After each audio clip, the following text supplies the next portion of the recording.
So in the last video, we talked about how limits exist when the left and right hand limits are equal and it's equal to a fixed value.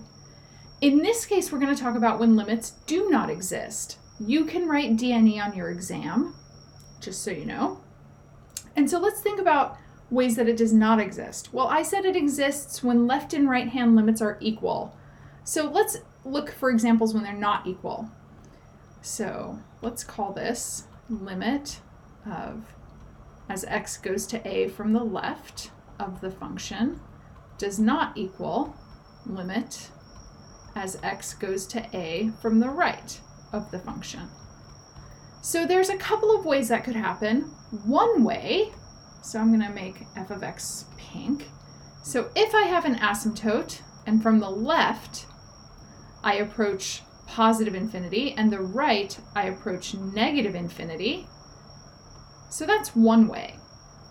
But I could also have a piecewise function, I'm going to draw this in green, where maybe my function is quadratic to a point and then becomes a linear function at that same point.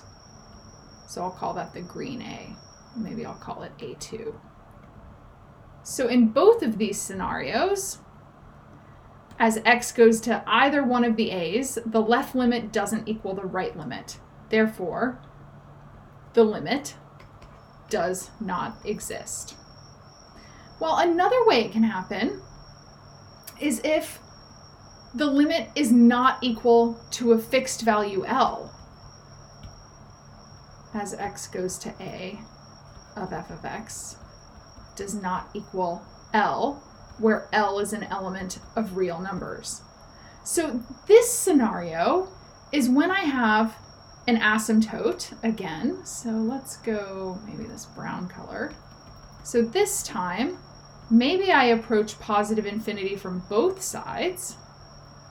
So in this scenario, you could write either think of it this way and write does not exist, because here I could say that the limit as x goes to a of f of x is infinity, and infinity is not an element of real numbers. Infinity is a concept, not a fixed value. You can always get one bigger than infinity. So here's a second scenario. The third scenario is when my function oscillates. So for example, if I think about the function of 1 over sine x, so let me add a page here. And I'm going to add a graph. So if I think about adding the trig function, I'm going to add sine of 1 over x. So if I graph this, notice that at x equals 0, so let's zoom in a bit on that. So I'm going to go 4 and then zoom in. And I'm going to center it at x equals 0. And center it some more. Notice that as x goes to 0, I'm not reaching a fixed value. I'm oscillating. So that's my third scenario. It's another one of these. So I'm just going to do one of these because I'm digital and can. So in this case, I'm not equaling a fixed value L because the function is oscillating.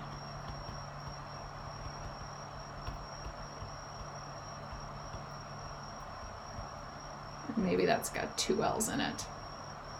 So that would look something like maybe this fun green. So I could have something that goes like that. And maybe my A value is here.